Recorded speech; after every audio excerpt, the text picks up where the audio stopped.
So there are, so we were talking about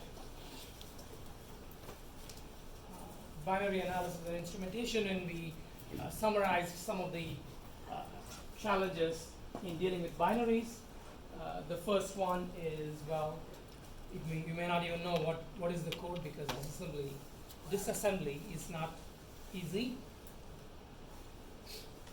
And the second problem we talked about was, if you try to instrument code, which means you add more code, then anytime you try to add more code, that changes the location of existing code. And when that happens, if you have function pointers and things like that, well, those function pointers have to be fixed up so that now they point to the new location after you insert new code. And this is not necessarily easy, because there may be no indication within the binary that something is a function pointer. So this is the second problem. And we went through an example to show how it is difficult to map higher level constructs, meaning constructs in a higher level programming language that we use, how to, mapping that to corresponding elements in binary can be quite hard, even if you, successfully disassemble the binary and so on. So, so we talked about code insertion, which causes code locations to change, and therefore we need to fix up the pointers. But if you also try to move code around, the same issue applies. Okay. So this is the setting in which dynamic transformation, dynamic binary rewriting, or dynamic binary translation, as it is called, came into play, right? So because doing this dynamically, right, addresses the two main problems, right? So the two main problems being disassembly and identification of code pointers.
Right, so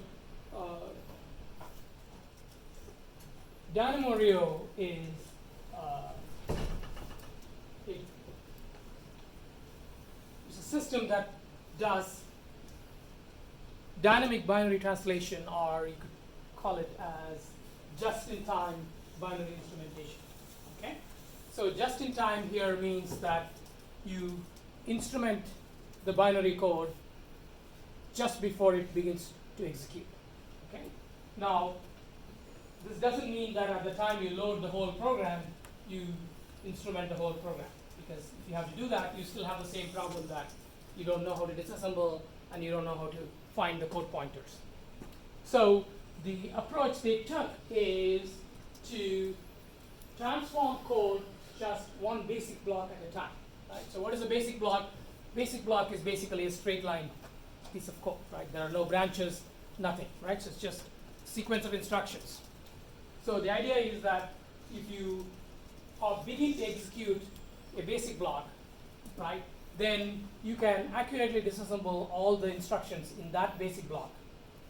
Problem comes only when there is a jump, because then after the jump, you don't know whether there is code or data, right? So therefore, what you can do is you can just wait until a basic block begins execution. At that point, before you execute the first instruction in the basic block, then you disassemble that basic block, okay, which means that you do a sequential disassembly until you see a branch instruction or a call instruction.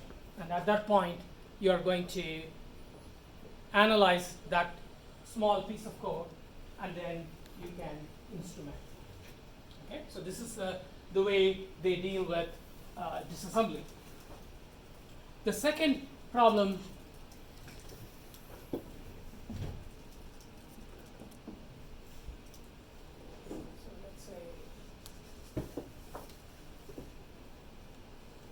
is the problem, and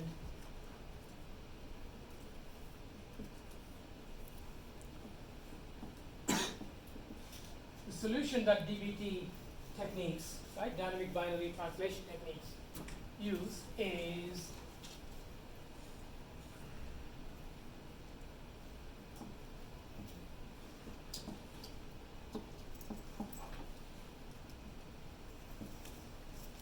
disassemble one basic block at a time. Okay, so just before that basic block is about to be executed, you disassemble it and you analyze it. Okay, so code pointer is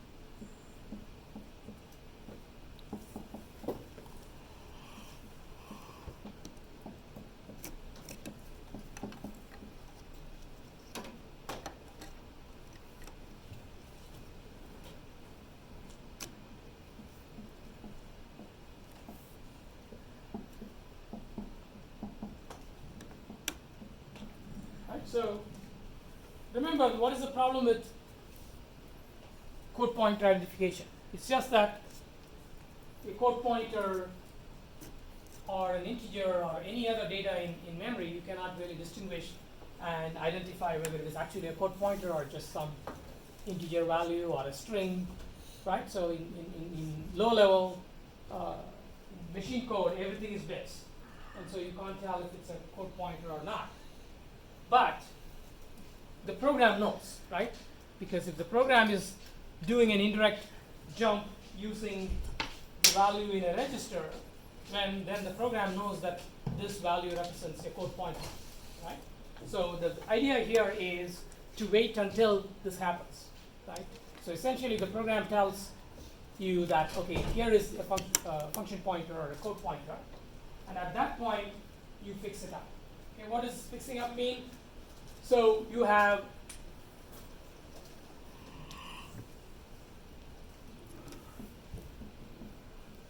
the original code, and here is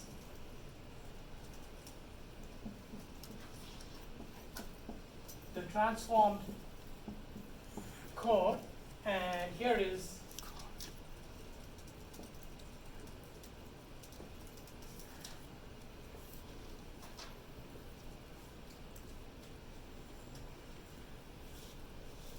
a map. Okay, so maybe you have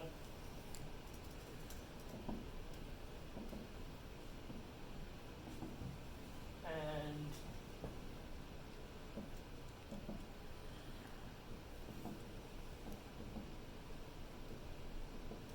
okay, so let's say A, B, C, and D represent 4 basic blocks in the original code. The dynamic binary translation system is going to, when it encounters A, it's going to translate that into A prime.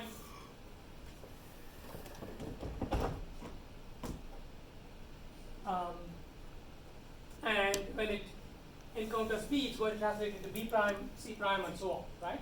And when it does it, it's also going to keep a map that says A original location A is now at A prime, B is at B prime, C is at C prime, and D is at D prime. Okay? So now what it does is, whenever there is an indirect jump, instead of just doing an indirect jump, it's going to first look at the map, find the new location, and then jump there. Okay? So that way you don't have to know ahead of time what is a code pointer, but just as a code pointer is being used as a target, you can figure it out and you can do this translation, which is called, so this step is called address translation. Okay, so that's why, right, so because the original address A is being translated into new address A prime, and that's where you're going to jump. So this is the crux of how these dynamic binary translation techniques work. And Valgrind, for instance, is one of the tools which uses the same basic idea in order for it to take binaries and debug binaries. So this sort of shows the structure of DynamoRio, and the structure is fairly generic for most dynamic binary translation systems. Okay, so the basic idea is that there is a runtime environment. Okay, and the runtime environment is going to be in charge of identifying basic blocks and instrumenting the basic blocks and so on. And then the code that executes is on this side of the red line. Okay, so what happens is that initially execution starts in the runtime, right? So the way you would do this is basically you would start the execution of some program under the control of DynamoRio, right? So what happens is that the execution, instead of starting now in the program, now instead it will start in DynamoRio runtime over here. Okay, and then DynamoRio runtime will say, hey, okay, where is the entry point to this executable? And it's going to say, okay, that is the beginning address where I need to execute. And so it's going to go find the first basic block starting at that entry point of the executable. And then it's going to disassemble that. It's going to instrument it and put it in what is called a code cache. Okay, so it's called a cache because the designers decided that there is no need to, because they can retranslate any piece of code at any time. They don't have to keep all of the instrumented code in memory all the time. Okay, so it operates more like a cache. So the most frequently used executed instruction blocks would be translated and will be here. So so the point is that even though the idea is to instrument at runtime, you don't want to instrument for every execution of the basic block, right? Because obviously then that will make the whole process very slow. So the idea is that the first time execution of a basic block, you are going to analyze it and instrument it, and subsequent executions can just run the instrumented block. Okay, but then they don't want to keep the instrumented version in memory forever. Instead, they want it to be more like a cache, where the most frequently executed blocks are in this cache, and anything that's just executed once or twice and never executed again will automatically be evicted from this cache using the usual cache management techniques.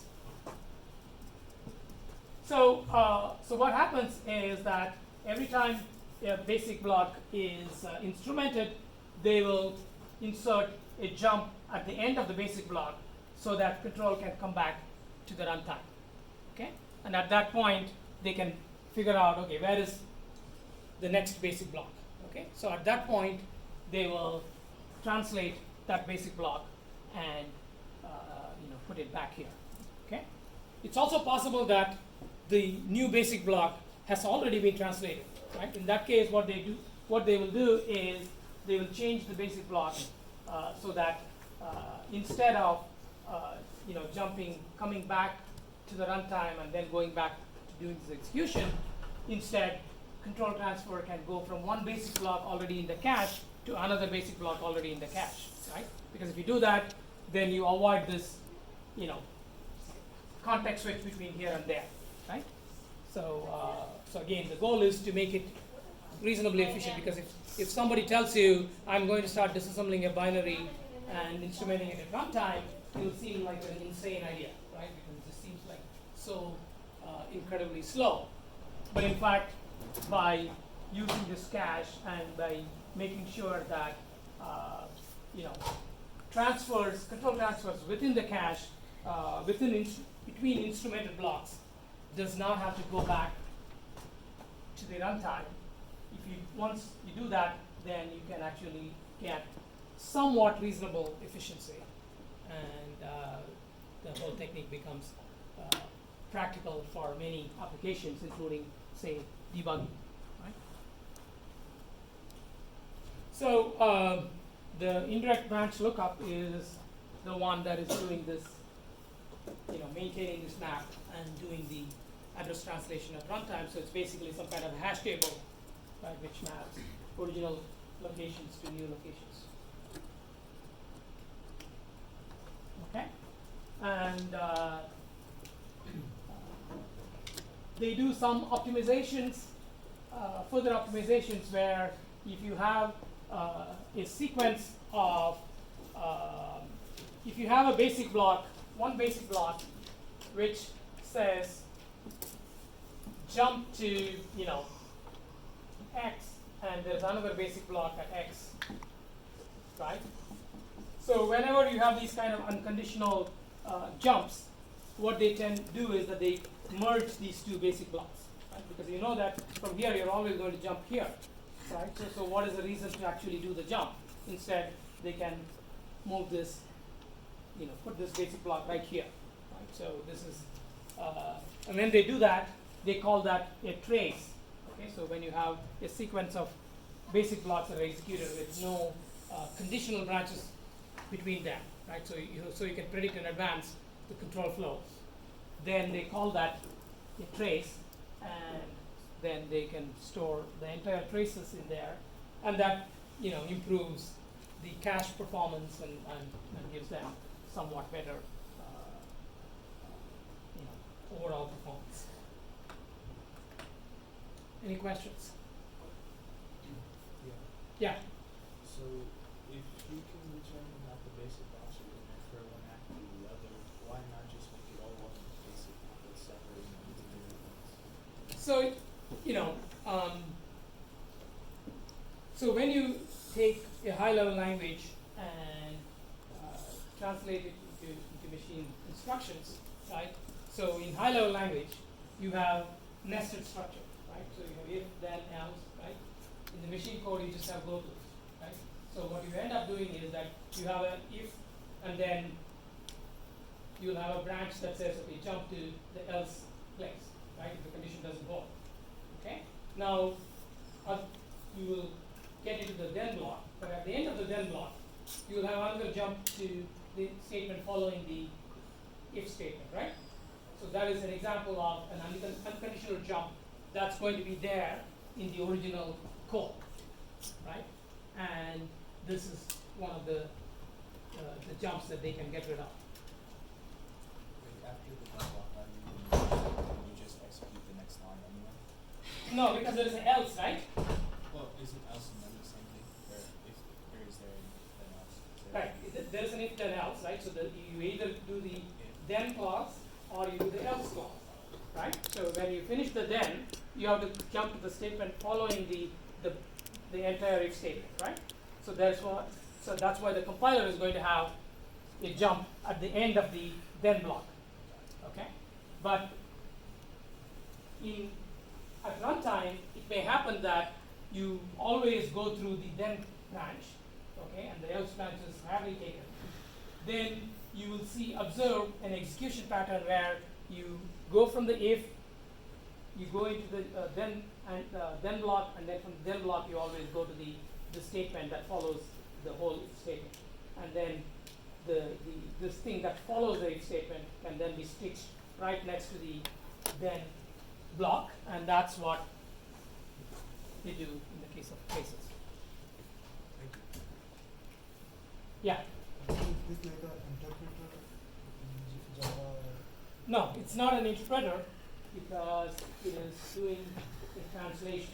Okay? But if you think about Java, if you think of Java as the Java interpreter, if the Java interpreter operates by always doing a JIT translation, okay, then it's similar. Okay? It is similar, but obviously in the case of JIT, it is doing a translation from JVM bytecode to machine code, whereas here it's doing translation from machine code to machine code.